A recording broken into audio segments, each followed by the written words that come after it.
This book is written by Gustaf Skördeman.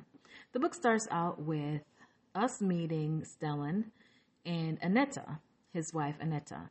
Now they are up in age. I think Stellan at this point was in his 80s and Anetta is probably a few years younger. I want to say she's got to be at least around 70. So they are babysitting their grandkids, and at the point that the book starts, the children have now arrived because they went on a little trip. The two sisters, Lato and Marlon, they went on a trip with their husbands. I think they went to Paris, and so they were keeping their grandkids for a few days. So right when they're getting ready to leave, they got the kids, and right after they left the house, the phone rings. So Anetta was actually saying goodbye to one of the kids, and the phone rang, so they hurry up and finish their goodbye. So when she went to the phone, the person on the line says Geiger. And when the person says Geiger, she hung up the phone and she went into the living room and shot her husband in the head. Now I was like, holy crap, this is insane. So I'm thinking in my head when this happened that is this one of those cases where somebody is like, they have a trigger word or something? Was she at some point, brainwashed, and so this is a trigger word for her to do something? Or is she like, a sleeper agent or something? But why her husband though? So this had me intrigued as to why would she turn on her husband? They had been married for Jesus, probably going on for 4 decades at least at this point. And by all accounts, and based how the picture that we're getting of the family, they seem to be close. And that's was mostly, the wife of a famous personality. Stellan was a very popular media personality in Sweden, and the height of his fame was during the Cold War. So between the 70s and up through maybe mid-90s or so. And so now he's retired, but he was somebody who pretty much everybody knew.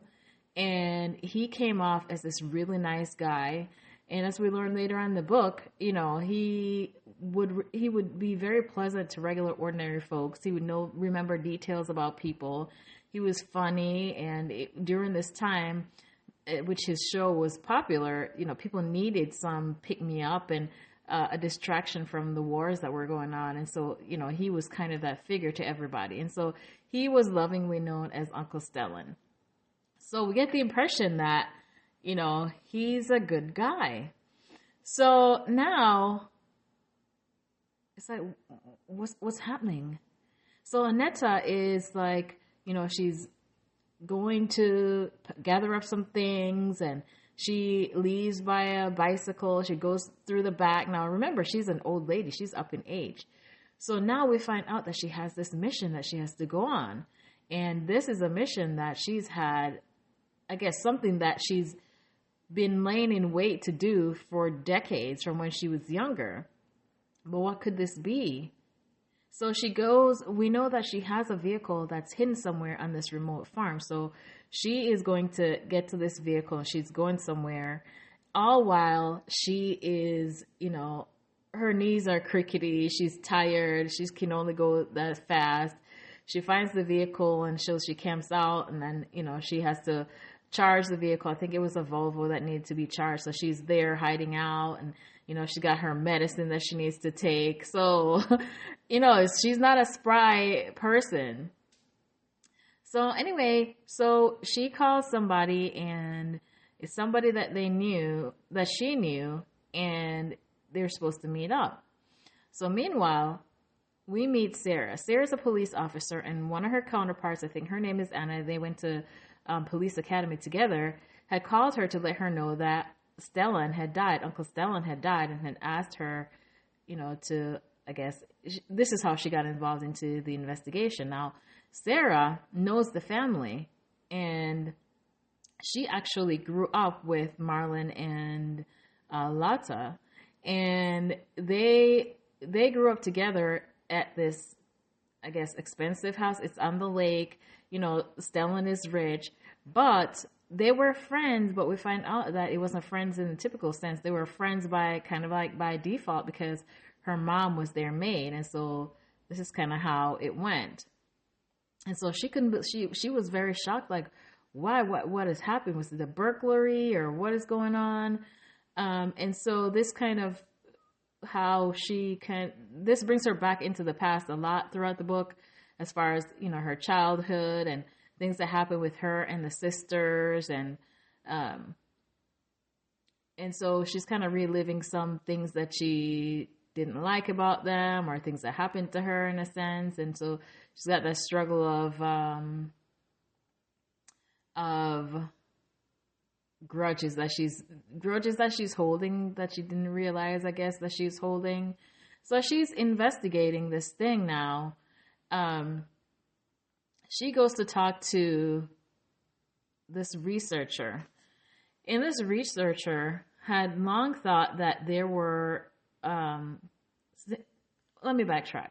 So during her investigation, she found out that Stellan, well, this is the angle that she was going by based on some information that she found, that Stellan may have been Geiger. And this was based on there's this researcher who had thought for a long time that Stellan was a sympathizer for East Germany during the Cold War. But of course, because he's an elite in Swedish society, that never really went anywhere. But she went to this researcher, this lady who has a lot of information, and she wanted to talk to her. She had access to some information from the archives, but she couldn't show it to anybody. She couldn't give it to anybody. But in talking to her, she kind of down low gave her access to it, kind of like just left some information out, went to the bathroom, and so she gathered some information. And so this led Sarah to believe that Geiger, that Stellan was Geiger, but then why would he have been killed? And so she's trying to find out in her investigation who killed Stellan and also what became of Annetta, because after Stellan died, Annetta was nowhere to be found. So the story follows her, getting to the truth of what all happened. Now, this whole thing kind of just, developed into a far-reaching thing that happened, because these suspected, in the research that she got, I guess, access to, there were some other people, and the research suggested that Geiger was a part of aspiring for East Germany. And so she was able to get the names of a couple people, suspected identities and whatever. Now, one of the guys who were listed, he got killed. And so she feels like something is happening. First Geiger and then this guy. And so there's another guy who's now, I think he was a priest or something. So she rushed to kind of help get him under some kind of police protection. Now, she found out also, in her job in the police department, she works with the prostitution ring. And as she's investigating this spy angle, she came across this girl that she's come across before. And, she tries to keep these girls safe and from these brutality from these guys, pimps and men who pay for whatever gratification. And so she mentioned something to her about Stellan and the news of Stellan passing, and went on to reveal to her a whole other side of Stellan, which she didn't really believe, but then she had to go look into some stuff, and she realized that, oh my gosh, there's something else to this thing. Not only is he a suspected spy in a sense, but then there's a whole nother angle that she has to look into as well, and a whole nother thing comes out. So once that happens now, of course, she has to go to the children who are now grown, and so that kind of drives a wedge into their relationship, although they haven't been that close for years and years. But she has to talk to the children to get more information in order to get to the bottom of what's happening with the killings. But the Lotta, she is high up in the Swedish government, some director of some economic agency, and so she didn't want to hear anything bad about her dad. Both of them, they knew this loving guy as everybody in society knew, and they didn't want to hear anything about that.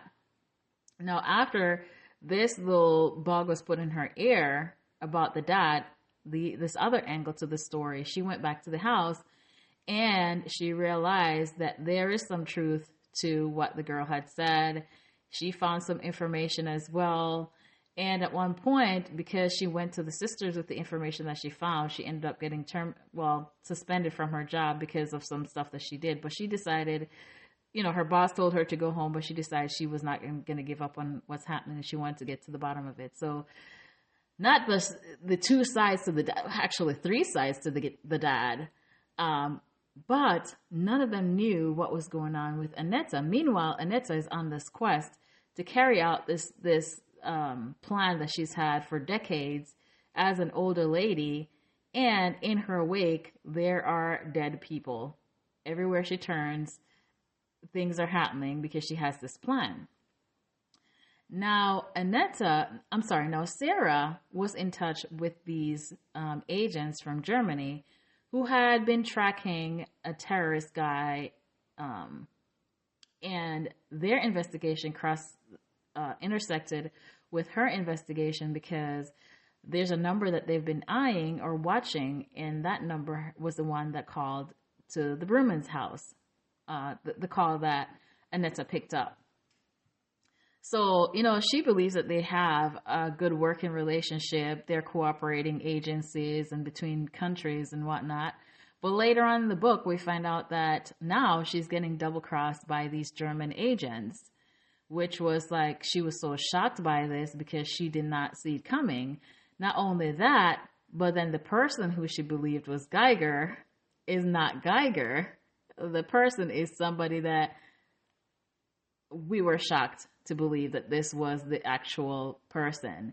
And the path by which this Geiger was getting information or working with the DDR was just as disgusting. It was just a mess in this book. And then she finally caught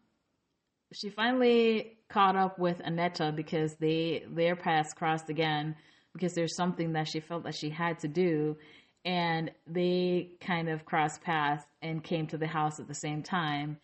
And so now she's realizing that Annetta is not who she thought she was. Not just that, but also the story that her mom had given her when she was growing up was that she came to Sweden from Poland, and as far as what her life and the story that she heard growing up, most of that was a lie. So there's a big bombshell as well about her and her mom and their family that was just insane. So when she finds out all these things about Stellan and the Brumman family, she thought she was outside of that. She was, she knew them well, but of course it wasn't her family. But then now she realizes something that's happening that her mom told her was just bringing her into the mess. And so now she's a part of the mess, even though she didn't know she was a part of the mess and all this stuff that's happening around her. So this story is a spy thriller, decades long in the making, and goes into a lot of information about the Cold War and different specifics about how Sweden and East Germany and Russia and currently Ukraine and things that they had in place during the Cold War, and tactics and all this stuff that was going on, and how the family was involved and were sympathizers with the DDR, and it was double crosses everywhere and all this stuff. So I really enjoyed this book. I would give it 4. I know I give 4s a lot, but this one I really enjoyed. I mean, if it's not something that's predictable, chances are I'm going to probably give it a 4. And this one I enjoyed a lot. So if you like a spy thriller, if you like multiple, I guess, what's the word that I'm looking for? Twists and things that you thought was one thing and then it wasn't, this one you will enjoy, because I was just like, holy cow. And it was just all twisted. All of it. Insane. So if you have read or listened to this book, let me know your thoughts. Until next time.